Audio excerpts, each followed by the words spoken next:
hello students तुम्हालोकर बहुते मुक comment करी आছিলা जे तुम्हालोকক डिग्रीर बीए सेकेंड सेमिस्टारर निउ एडुकेशन पलिसिर अंतर्गत एसामिस एसईसी सब्जेक्टर পৰা এইবাৰ পৰীক্ষাত আহিবলগীয়া গোটেই কিতাপখনৰে কমন ইম্পৰ্টেন্ট প্ৰশ্নৰ উত্তৰ লাগে গতিকে তোমালোকে কৰা কমেন্ট অনুসৰি আজি মই তোমালোকৰ বাবে ডিগ্ৰীৰ बीए सेकेंड सेमिस्टारर নিউ এডুকেशन পলিচিৰ অন্তৰ্গত এসামিস এসইসি সब्जेक्टर পৰা এইবাৰ পৰীক্ষাত আহিবলগীয়া গোটেই কিতাপখনৰে কেইবাটা গুৰুত্বপূৰ্ণ আৰু কমন ইম্পৰ্টেন্ট প্ৰশ্নৰ উত্তৰ লৈ আহিছো গতিকে তোমালোকে চিন্তা কৰিবলগীয়া অলপ বিষয় নাই তোমালোকে ভিডিওটো একদম শেষলৈকে চাই যোৱা মই তোমালোকক প্ৰথমটি প্ৰশ্নৰ পৰা এটি আলোচনা কৰাই দিম আৰু এইখন হৈছে তোমালোকৰ সিলেবাস 4 ইয়াৰ undergraduate programme subject Assamese semester second এখন তোমালোকৰ এছামিছ এসইসি সিলেবাস হয় প্ৰথমটি অধ্যায় দেখিব পাৰিছা সম্পাদনা উদ্দেশ্য আৰু গুৰুত্ব গ্ৰন্থ প্ৰস্তুতকৰণ আৰ্হিপাঠ সংশোধন পদ্ধতি ছপাকৰণ দ্বিতীয় অধ্যায় কম্পিউটাৰ আৰু অসমীয়া ভাষা অসমীয়া মুদ্ৰণ অসমীয়া ভাষাৰ সফটওয়্যাৰৰ ব্যৱহাৰ অসমীয়া ডিটিপিৰ বিন্যাস সেটিং ব্যৱহাৰিক কৰ্ম এটা মই প্ৰথমটি প্ৰশ্নৰ পৰা আলোচনা কৰাই দিম আমাৰ প্ৰথম প্ৰশ্ন হয়েছে যে সম্পাদনা কাক বলে দেখিব পাৰিছা সম্পাদনা কাক বলে তোমালোকক মই 1 আৰু 2 মাৰ্কসৰ প্ৰশ্নৰ লগতে 5 8 and 10 মাৰ্কসৰ লং কোয়েশ্চন আছে গোটেইখিনি আলোচনা কৰাই দিম আৰু শেষৰ ফালে তোমালোকক সম্পাদনাৰ লগত জড়িত প্ৰশ্ন এটা আছে দীঘলীয়া প্ৰশ্ন লং কোয়েশ্চন তোমালোকৰ পৰীক্ষাত এবাৰ আহিব গতিকে গুৰুত্বপূৰ্ণ প্ৰশ্ন গোটেইখিনি প্ৰশ্নটো আলোচনা কৰাই দিম শেষলৈকে চাই যোৱা আৰু 1 আৰু 2 মাৰ্কসৰ প্ৰশ্নৰ লগতে মই ইতিমধ্যে ক'লো 5 8 and 10 মাৰ্কসৰ গোটেই প্ৰশ্ন উত্তৰ লং কোয়েশ্চন আনসাৰ এবাৰ আহিবলগীয়া কমন ইম্পৰ্টেন্ট সিলেক্টেড প্ৰশ্ন উত্তৰ গোটেইখিনি আলোচনা কৰাই দিম তোমালোকে এখন বহি উলিয়াই ল'ব পাৰা তোমালোকে বহিত প্ৰশ্ন উত্তৰখিনি লিখি ল'ব পাৰিবা সো এতিয়া প্ৰথম প্ৰশ্নৰ পৰা আলোচনা কৰাই দিম আমাৰ প্ৰথম প্ৰশ্ন সম্পাদনা কাক বোলে বা সম্পাদনা বুলিলে কি বুজা উত্তৰ যিকোনো লেখা প্ৰবন্ধ বাতৰি গটোৱা সংশোধন কৰা আৰু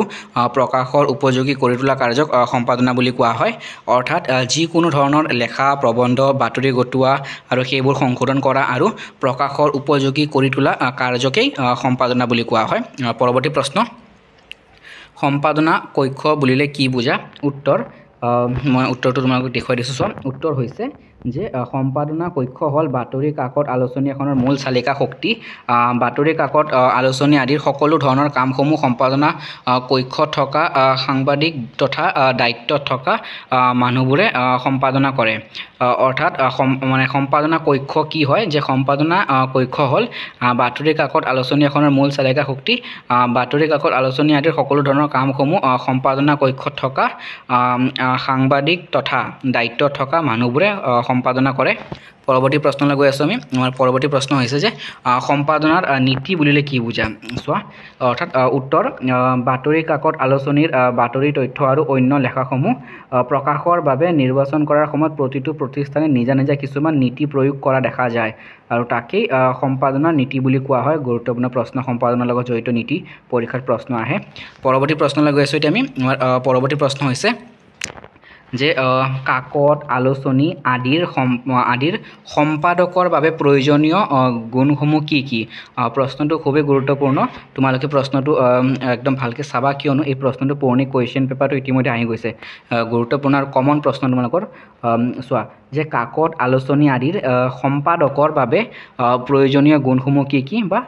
কাকত আলোচনীৰ ক্ষেত্ৰত সম্পাদক এজনৰ থাকিবলগীয়া গুৰুত্বপূৰ্ণ দিশসমূহ কি কি বা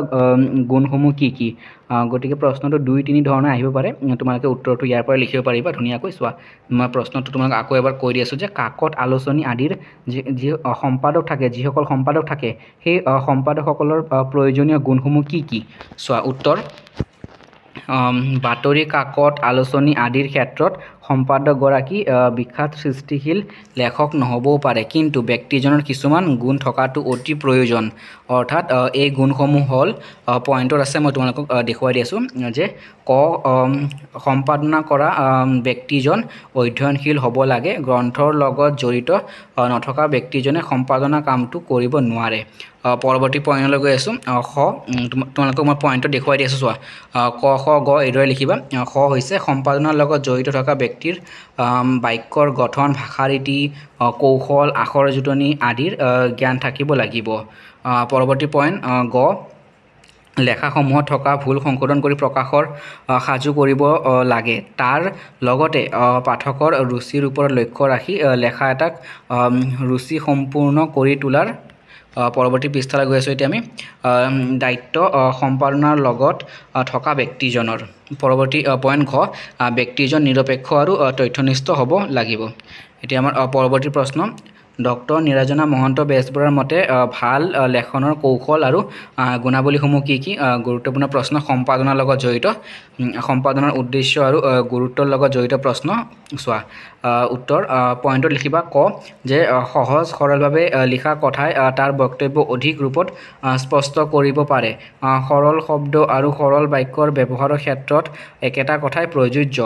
পৰৱৰ্তী পইণ্ট খ যে যিকোনো ভাল লেখকৰ কাৰণে লেখকে এবাৰ লেখাৰ পাছত নিজৰ লেখাটোকে প্ৰয়োজনীয় কৰ্তন সংশোধন আৰু সংযোজন কৰি সম্পাদনা কৰি অন্তিম ৰূপ দিব লাগে পৰৱৰ্তী পইণ্ট গ লেখাটোৰ অন্তৰ্গত চিন্তাসমূহৰ একসূত্ৰতা যাতে ক'তো বাধাগ্ৰস্ত নহয় তাৰ প্ৰতি লেখকে সদায় দৃষ্টি ৰাখিব লাগে লেখা কাৰ্যটো প্ৰথমৰ পৰা শেষলৈ তাৰ মূল বিষয়মুখী হ'ব লাগে পৰৱৰ্তী পইণ্ট ঘ যে লেখা প্ৰভাৱ সাৱলীল হয় যে ভাল লেখন তথ্যৰে সমৃদ্ধ হৈও বাতৰিৰ নিচিনা নিৰস নহয় পৰৱৰ্তী পইণ্ট প্ৰথম ভাল ৰচনা এখন বা অন্য যিকোনো ধৰণৰ লেখা পাঠকে সহজতেই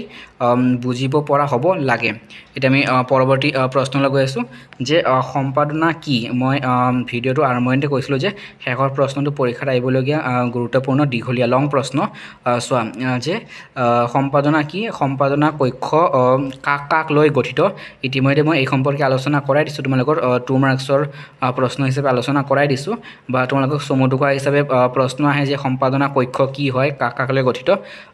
ইতিমধ্যে মই আলোচনা কৰাই দিছোঁ কিন্তু দীঘলীয়া প্ৰশ্ন হিচাপে তোমালোকে আলোচনা কৰিব লাগিব প্ৰশ্ন আহে যে সম্পাদনা কি সম্পাদনা কক্ষ কাক লৈ গঠিত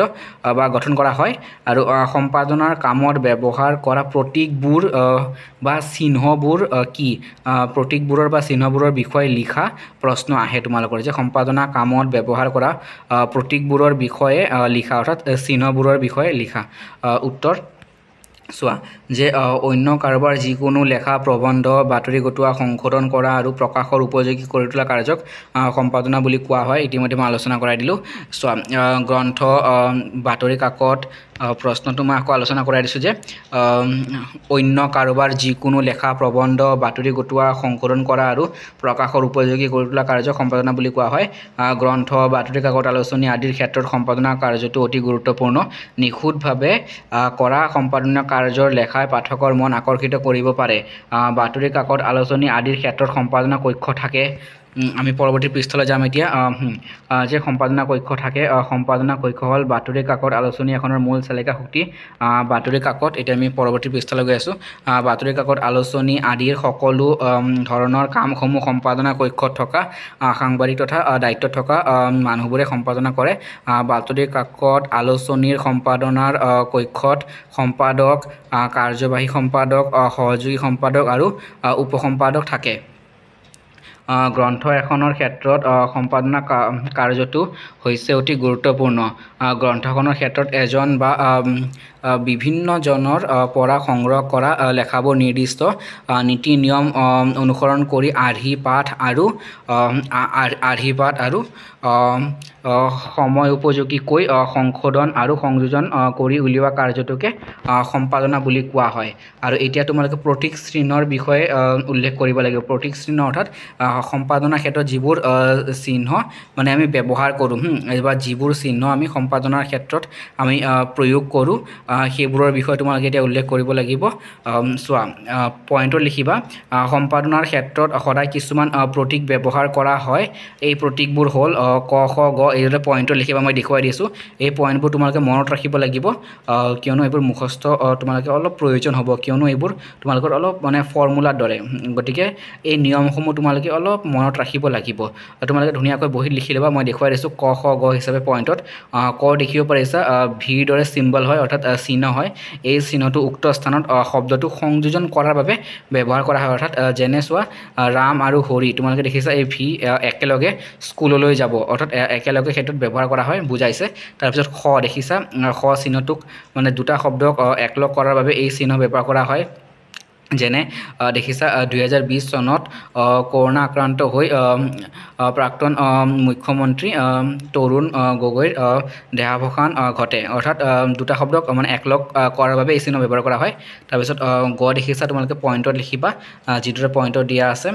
তাৰপিছত গত কি কৈছে কোনো এটা বাক্যৰ প্ৰথম আখৰটোক ডাঙৰ কৰাৰ নিৰ্দেশ প্ৰদান কৰাৰ বাবে এই প্ৰতীক ব্যৱহাৰ কৰা হয় দেখিছা তোমালোকে যেনে অসমৰ অৰ্থাৎ শব্দটো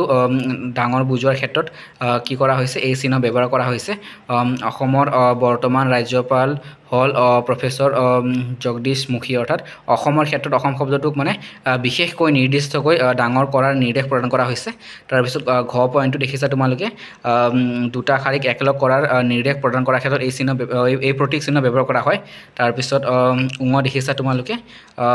যে ডেছ যে এই চিহ্নটো আখৰৰ তলত লাইন টানিবলৈ বা আখৰটোক ব্লট কৰাৰ নিৰ্দেশ প্ৰদান কৰিছে পৰৱৰ্তী আমি পইণ্টলৈ গৈছোঁ প্ৰথম এই চিনটো নতুন পেৰেগ্ৰাফ কৰাৰ বাবে ব্যৱহাৰ কৰা হয় গতিকে এইকেইটা হৈছে গুৰুত্বপূৰ্ণ পইণ্ট তোমালোকৰ এতিয়া মই তোমালোকক গোটেইখিনি প্ৰশ্ন আলোচনা কৰাই দিছোঁ